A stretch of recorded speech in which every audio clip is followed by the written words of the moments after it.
అదే RTV app వార్తల్ని క్షణాల్లో చదివే అవకాశం ఉంటుంది. ఒక న్యూస్ పేపర్, ఒక టెలివిజన్ ఛానల్ మీ చేతుల్లో ఎప్పుడూ ఉంటాయి.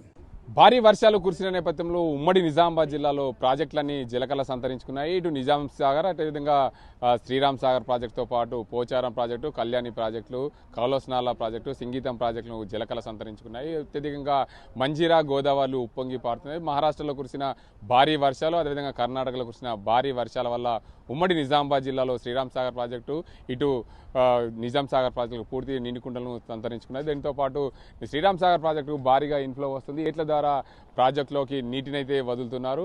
గత ఏడాదితో పోలిస్తే ఈ ఏడాది ఇప్పటికైతే జూన్ నుండి ఇప్పటి వరకు 155 టీఎంసీల నీరు శ్రీరామ్ సాగర్ ప్రాజెక్టులోకి వచ్చింది. 85 టీఎంసీల నీటిని గోదావరిలోకి వదిలారు అధికారులు. శ్రీరామ్ సాగర్ ప్రాజెక్టు పూర్తి స్థాయి నీటి మట్టం ఏదైతే ఉందో 1090 అడుగులతో పూర్తి సామర్థ్యం నిండుకుండల తలపిస్తుంది. 80 టీఎంసీలతో నిండుకుండలను తలపిస్తుంది. అదేవిధంగా నిజాం సాగర్ ప్రాజెక్టు 1405 అడుగులకు గాను 1404 అడుగులతో 17 టీఎంసీలతో నిండుకుండలను తలపించే విధంగా నిజాం సాగర్ కూడా ఉంది. శ్రీరామ్ సాగర్ ప్రాజెక్టుకు సంబంధించి అధికారులు ఉన్నారు. ఈ ప్రాజెక్టుకు సంబంధించి ఎప్పటికప్పుడు అంచనా వేస్తూ కిందికి గోదావరిలోకి నీటిని వదులుతున్నారు. సార్ చెప్పండి, ముఖ్యంగా ప్రాజెక్టు పరిస్థితి ఏంది? ఈ ఏడాదికి చూసుకుంటే భారీగా వర్షాలు కురిశాయి. వర్షాలు కురిసిన జిల్లాలో అన్ని ప్రాజెక్టులన్నీ కూడా నిండుకున్నాయి. శ్రీరామ్ సాగర్ ప్రాజెక్టు పరిస్థితి ఏంది? శ్రీరామ్ సాగర్ ప్రాజెక్టు కూడా భారీ వర్షాలు గత వారం నుంచి కురుస్తున్న భారీ వర్షాల వలన పూర్తిగా నిండిపోయింది. సో మనకు జైక్వాడ్ ప్రాజెక్టు కూడా 95% నిండింది. తర్వాత మనకు ఇప్పుడు ప్రస్తుతం బాలేగావ్ తర్వాత విష్ణుపురి నుంచి వస్తున్నాయి. దాదాపు 30,000 క్యూసెక్లు అక్కడి నుంచి వస్తున్నాయి. తర్వాత మనకు నిజాం సాగరు నిండి తర్వాత మనకు మొన్న నుంచి విడుదల చేస్తున్నారు. వాళ్ళు ఫిఫ్త్ నుంచి విడుదల చేస్తున్నారు కాబట్టి ఆ నీళ్లు కూడా వస్తున్నాయి. మనకు దాదాపు 35,000 క్యూసెక్లు నీరు అక్కడి నుంచి వస్తుంది. తర్వాత మంజీరా నదిలో కలిసి మనకు 56,000 క్యూసెక్లు మనకు మంజీరా నది నుంచి వస్తున్నది. సో పూర్తిగా మనకు 1,20,000 క్యూసెక్ల నీరు ప్రస్తుతం వస్తుంది కాబట్టి మనకు అంతే నీరు మనం బయటకు పంపిస్తున్నాం స్పిల్వే గేట్ల ద్వారా. అయితే ప్రాజెక్టుకు సంబంధించిన నీటి ఎప్పటికప్పుడు అంచనా వేస్తూ ఎక్కడ కూడా ఇబ్బందులు కాకుండా గోదావరిలోకి అయితే గేట్లు అయితే కిందికి వదులుతున్న పరిస్థితి.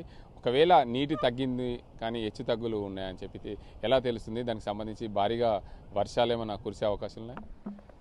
ఇప్పుడు మనకు బాలేగావ్ నుంచి విష్ణుపురి నుంచి మనకు ఇన్ఫర్మేషన్ వస్తుంది, ఎంత ఇన్ఫ్లోస్ వాళ్ళు విడుదల చేస్తారో. నిజాం సాగర్ నుంచి కూడా మనకు ఇన్ఫర్మేషన్ వస్తుంది ఎప్పటికప్పుడు. పర్ అవర్లీ ఇన్ఫర్మేషన్ మనకు వస్తుంది కాబట్టి దాన్ని బట్టి మనం అంచనా వేస్తాము. తర్వాత మనకు లోకల్లో పడిన వర్షాన్ని బట్టి ఇక్కడ మనకు పెరుగుతున్న నీటి మట్టాన్ని బట్టి మనము ఇన్ఫ్లోస్ను అంచనా వేస్తాము ఎవ్రీ అవర్.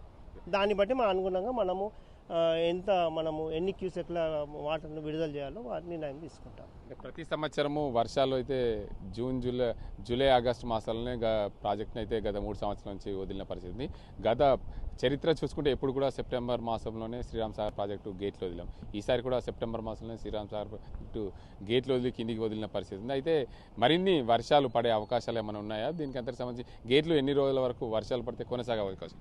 ఇప్పుడు ఫోర్కాస్టింగ్ అవుతుంది, ఒక ఇమీడియట్లా రేపు కానీ ఎల్లుండి కానీ వర్షాలు పడే ఛాన్స్ ఉంది. ఈరోజు కూడా ఫోర్కాస్టింగ్ ఉంది. కానీ మనకు ఇప్పుడు నిజాం సాగర్ నుంచి ఆల్రెడీ విడుదల చేశారు కాబట్టి ఒక 30 అవర్స్ వాటర్ అయితే మనకు వస్తున్నది. అదేవిధంగా బాలేగావ్ నుంచి మనకు 12 గంటల నీళ్లు అయితే ఉన్నాయి కాబట్టి దానికి అనుగుణంగా మనకు రేపు కూడా మనము స్పిల్వే గేట్ నుంచి మనము వదిలే ఛాన్స్ ఉంది. మొత్తంగా చూడొచ్చు, ఏదైతే జిల్లాలో పూర్తిగా ప్రాజెక్టులన్నీ జలకంతల సంతరించుకున్న నేపథ్యంలో ఇది శ్రీరామ్ సాగర్, అటు నిజాం సాగర్ నిండుకుండలను తలపించింది. నిజాం సాగర్ నుండి మంజీరా నదిలోకి గేట్లు వదిలి నీటిని మంజీరా నది ద్వారా శ్రీరామ్ సాగర్ ప్రాజెక్టు వెళ్తుంది. అయితే మహారాష్ట్రలో కురిసిన వర్షాల వల్ల పైన మహారాష్ట్రలో ఉన్న ప్రాజెక్టుల ద్వారా అయితే గైక్వాడ్ కానీ, విష్ణుపూర్ కానీ, బాలేగావ్ ప్రాజెక్టులు కానీ, అదే బాబ్లీ ప్రాజెక్టులు కానీ ఈ ప్రాజెక్టులన్నీ నిండుకుండలను తలపించిన నేపథ్యంలో శ్రీరామ్ సాగర్ ప్రాజెక్టు గోదావరి ద్వారా భారీగా వరద నీరు వస్తుంది. గైక్వాడ్ ప్రాజెక్టు 90% నిండిన నేపథ్యంలో మరింత వరద పెరిగే అవకాశం ఉంది కాబట్టి ఆ ప్రాజెక్టు పూర్తిగా నిండితే మరింత వరద వచ్చే అవకాశాలు ఉన్నాయి. ఈ ప్రాజెక్టుకు ఎప్పటికప్పుడు నీటిని అంచనా వేస్తూ కిందికి వదిలే అవకాశాలు ఉన్నాయి. ఈ నిజాం సాగర్ నుండి 30 గంటల పాటు ఇంకా నీరు వచ్చే అవకాశాలు ఉన్నాయి కాబట్టి రేపు కూడా గేట్లు వదిలే అవకాశాలు ఉన్నాయని చెప్పి ప్రాజెక్ట్ అధికారులు చెప్తున్నారు. ఎలాంటి ఇబ్బందులు లేకుండా ఆ గోదావరి పర్యాటక ప్రాంతాల్లో అప్రమత్తంగా ఉండాలి. గోదావరి పైభాగం ఉన్నది, ప్రాజెక్టు పైభాగం అప్పర్ ఉన్న ప్రాంత ప్రజలు కూడా అప్రమత్తంగా నీటి ప్రాంతాలకు వెళ్లకుండా జాగ్రత్తలు తీసుకోవాలని అధికారులు సూచిస్తున్న పరిస్థితి. ఇది ఇక్కడ పరిస్థితి. కెమెరా సాజింతో గంగారెడ్డి, ఆర్టీవీ నిజామాబాద్. మరిన్ని వీడియోస్ కోసం ఛానల్ ని సబ్స్క్రైబ్ చేయండి, లేటెస్ట్ అప్డేట్స్ కోసం వాట్సాప్ ఛానల్ ని ఫాలో చేయండి అండ్ లింక్ డిస్క్రిప్షన్ లో ఉంది.